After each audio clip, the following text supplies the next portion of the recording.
तो वेलकम है मेरे सर की क्लास में। तो मैंने आपको सिखानी शुरू की हुई है मैजिकल इंग्लिश। आज का जो ये मैं लेक्चर है आपके लिए बहुत ही ज्यादा बढ़िया वे में ढूंढ के लाया हूं। मैंने आपके लिए लिया है शब्द वाइल, और इस वाइल शब्द को आप मैजिकल वे में यूज करके डेली इंग्लिश स्पीकिंग को इंप्रूव कर सकते हैं। क्या आप जानते हैं कि वाइल के 10 डिफरेंट मीनिंग्स होते हैं और आप इसको इस्तेमाल करके बहुत अच्छे तरीके से इंग्लिश बोल पाएंगे। तो let us start with the class. तो देखिए, वाइल अपने आप में बहुत बड़ा मैजिकल वर्ड है। तो सबसे पहले वाइल का जो हिंदी मीनिंग होता है वो जबकि। एक चीज और आपको बताना चाहता हूं वीडियो में आगे बढ़ने से पहले, आपको अगर और ऐसी इंफॉर्मेशन चाहिए हो तो लाइक, सब्सक्राइब और शेयर करना मत भूलें, और मुझे सबको इंस्टाग्राम पे फॉलो करें। तो चलिए मैं आपको बताता हूं किस तरह से वाइल के 10 डिफरेंट मीनिंग्स जो हिंदी में होते हैं उनको आप यूज करके आप बहुत अच्छी इंग्लिश बोल सकते हैं। तो सबसे पहले वर्ड है वाइल। वाइल का हिंदी मीनिंग होता है जबकि या जब। आप देखिए, ये कनेक्टर का काम करता है। फाइन, ये कंजंक्शन का काम करता है। कैसे? जैसे देखो, लोग अक्सर बोलते हैं जब मैं पढ़ रहा हूं तो वो आराम से खेल रहा है, ठीक है। जब हम कॉलेज में थे तब हम मिले, ठीक है। जब मैं वहां बाजार में गया, ठीक है, मेरी बात हुई। जब आप बाहर थे तो फोन आया। अब देखिए, हर बार आप देख रहे हैं दो अलग अलग सेंटेंस है। जब आप बाहर थे फोन आया, आप दोनों सेंटेंस को कनेक्ट करने हैं तो वाइल का यूज कर पाएंगे। फाइन। इसी तरह जब हम कॉलेज में थे तब हम मिले।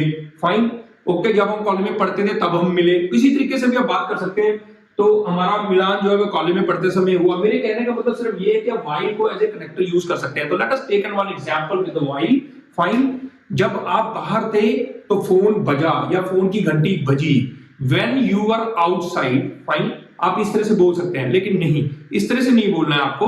आपको बोलना है you are outside while phone bell rang, fine। अब दोनों तरीके हैं। आप while के साथ आपने सेंटेंस को कनेक्ट किया तो आपको फिर when का इस्तेमाल करने की जरूरत नहीं है। तो चलिए आप एक और आगे लेते हैं। while के आगे देखिए ध्यान से, ये अलग अलग रूप बदल के आएगा। You will be able to speak thousands of sentences। While के आगे मैंने लगा दिया not a worth. Not a worth while. Fine, मतलब फायदेमंद नहीं है। नॉट ए वर्थ वाइल का मीनिंग क्या होता है? फायदेमंद नहीं है। फाइन। जैसे मैं आपको कहूं ये प्रॉपर्टी आपके लिए फायदेमंद नहीं है, ये बिजनेस आपके लिए फायदेमंद नहीं है, ठीक है, ये सब्जेक्ट आपके लिए फायदेमंद नहीं है। फाइन। ये कहानी जो है आपके लिए फायदेमंद नहीं है, किसी और का विषय है, ठीक है। तो इस तरह से फायदेमंद, इट इज नॉट उचित। जिस हिंदी का शब्द होता है उचित, आपके लिए उचित नहीं है, परफेक्ट नहीं है, ठीक है। तो चलिए let us take an example not a worthwhile के लिए। This business is not worthwhile for you. Fine, not a worthwhile for you. Next हमारे पास है ऑल द वाइल। अब देखिए अगला रूप लेके आ गया। मैंने मेन वर्ड दिया है वाइल, वाइल के आगे लग गया ऑल द, तो इसका मीनिंग हो गया हर समय। फाइन।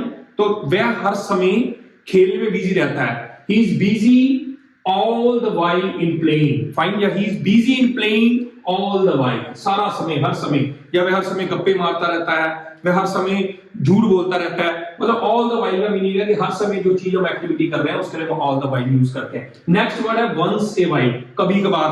अब हर चीज हम दुनिया में हर रोज नहीं करते। जैसे मान लो फास्ट फूड है, वो हम कभी कभार लेते हैं, ठीक है। जिम जो है वो कभी कभार जाता है, वह कभी कभार जो है वो घर का काम करता है। फाइन, कभी कभार मतलब जो रेगुलर हैबिट नहीं है तो उसमें यूज करते हैं वंस ए वाइल।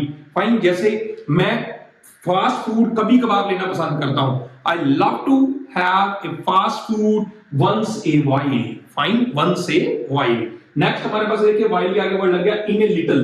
लिटिल का मतलब ये थोड़ा होता है। फाइन, तो थोड़ी देर में, ठीक है। इन ए लिटिल वाइल मींस थोड़ी देर में। तो he is coming in a little while. Fine, okay. चलिए नेक्स्ट हमारे पास मीन वाइल। मीन वाइल मतलब है इस दौरान या इस बीच। फाइन। जैसे मान लो कोई भी काम आप कर रहे हैं, जैसे आप टीवी देख रहे थे तो इसी बीच में आपके पिताजी आ गए। आप मान लो सपोज लैपटॉप पे भी काम कर रहे थे, इसी बीच में आपका मित्र आ गया। मतलब कोई काम चल रहा है उसी के बीच में किसी का आना, that is for meanwhile. Fine. जैसे आप एग्जांपल ले सकते हैं, I was watching TV meanwhile father entered in my room, या I was watching TV meanwhile father came. Fine. तो उसके बीच में पिताजी आ गए। ओके। आ गया for a while. For a while मतलब थोड़ी देर के लिए। जैसे मैं आप मान लो सपोज किसी को ये बोलो कि थोड़ी देर के लिए वेट करो, या मैं थोड़ी देर के लिए जा रहा हूं, या मैं थोड़ी देर के लिए ये काम कर रहा हूं, ठीक है। तो उसके लिए यूज करते हैं फॉर ए वाइल, थोड़ी देर के लिए। तो he is coming back. Fine, please wait here for a while. वह वापिस आ रहा है, थोड़ी देर के लिए उसका इंतजार करो, ठीक है। नेक्स्ट हमारे पास है वाइल अगो। वाइल अगो मतलब थोड़ी देर पहले। अभी अभी जैसे मान लो कि बंदे ने आपको आपके साथ कोई काम किया, वो अभी भी गया हो, ठीक है, तो आपको किसी ने आके पूछा वो कहां पे है, तो आप बोलेंगे कि वो अभी थोड़ी देर पहले ही गया है, he has left while ago, वो थोड़ी देर पहले ही जा चुका है। Okay, fine. नेक्स्ट वर्ब है विद इन ए व्हाइल, चुटकियों में। जैसे मैं कोई भी काम 1 मिनट में कर सकता हूं, चुटकियों में फिनिश कर सकता हूं। रमेश बहुत ही ज्यादा कैपेबिलिटी रखता है, वो कोई भी काम चुटकियों में कर सकता है, तो बोलेंगे within a while. Fine, तो I can finish this job within a while, I can finish this job within a while. Next हमारे पास है व्हाइल प्लस इन, ये बहुत ही इंपॉर्टेंट इसका जो यूज है। आप जैसे कोई भी एक काम कर रहे हैं, कंटिन्यूटी में करते करते बोलते हैं। जैसे मान लो आप सोते सोते बोल रहे हैं, ठीक है, या बोलते बोलते जो है वो सो गए हैं, ठीक है, कोई भी चीज, मतलब 2 एक्टिविटीज एक साथ आप कर रहे हैं। जैसे आप बोलेंगे while sleeping, फाइन, सोते समय, ओके, while sleeping। अब एक और देखो, आईएनजी का मीनिंग यहाँ पे क्या है, eating, while sleeping, while keeping, fine, तो मतलब while laughing, ओके, तो किसी भी चीज के पीछे आईएनजी फॉर्म आप समझते हैं, जिसे हम बेसिकली वर्ब के फर्स्ट फॉर्म में जब आईएनजी लगता है तो कंटिन्यूटी की बात करते हैं, ठीक है। तो जैसे मैं सेंटेंस ले रहा था, while sleeping he was speaking, fine, सोते समय वो बोल रहा था। तो there are thousand sentences you can do practice friends. अगर आपको इंफॉर्मेशन अच्छी लगी हो, लाइक, सब्सक्राइब और शेयर करना मत भूलना, और इंस्टाग्राम में मेरे को फॉलो करें ऐसी मैजिकल इंग्लिश सीखने के लिए। Thank you very much.